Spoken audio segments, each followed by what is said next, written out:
Are we truly the same person we have always been? Or have we perhaps become a new version of ourselves? Imagine that every cell, memory, and even your thoughts change. Are you still the same you as before, or have you turned into someone else? The question is, if everything changes, do you still retain your original identity? And is it possible that a person's identity goes beyond physical changes? This question is one of the oldest and most significant philosophical dilemmas that has been puzzling thinkers for thousands of years. The paradox of Theseus' sheep, a riddle that challenges philosophers. Is a sheep whose parts have all been replaced still the same sheep, or is it a completely new one? Hello and welcome to the Mr. Logic Man channel. If you are interested in science, philosophy, psychology, and social topics, make sure to like the video, hit the subscribe button, and turn on the notification bell so you never miss any of our new content. Stay tuned and join the journey with us. In ancient Greece, there was a sheep called the sheep of Theseus. After many years of traveling across the seas and facing natural elements and shipwrecks, the ship's planks gradually became worn and decayed.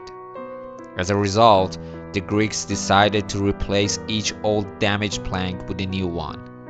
This progress continued until over time, all the original planks were replaced with new ones. The question then arises, is this ship still the sheep of Theseus, or has it become something else? Now imagine that we gather all the original planks and build a new ship with them. Which of the two ships is the real ship of Theseus? Does the identity of something depend only on its parts, or is there something more to it? Aristotle believed that the identity of a thing depends on its essence. If the essence changes, the thing is no longer the same. So after its parts are replaced, the ship of Theseus is no longer the same ship. John Locke approached this issue differently. According to him, our identity is rooted in our memories. If the memory remains, the identity remains. Therefore, even if all the parts of the ship change, it would still be the ship of Theseus.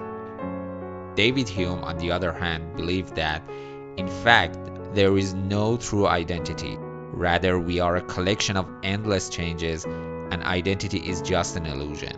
From this perspective, even if all the parts of the ship of Theseus are replaced, we could still call it the same ship because identity is not a fixed thing. It's constantly evolving.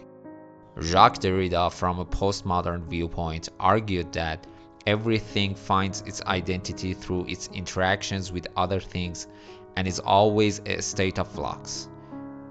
According to this view, the ship of Theseus redefines its identity through its ongoing interactions with time, nature, and people, meaning it cannot be considered a fixed entity. To answer this philosophical question, we first need to look at the concept of existence and essence. Existence and essence are two fundamental aspects of any being.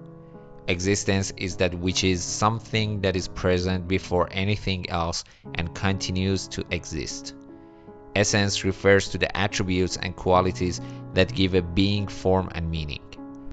For example, a tree must first exist before it can become a tree and take on its essence. Similarly, a human must first exist before developing a personality or identity. Thus, our existence and that of all things is prior to our essence and identity and transcends them. This idea also applies to the ship of Theseus. Its existence comes before its essence. Even so, the question remains, can constant changes, even at the level of cells and traits, alter our identity?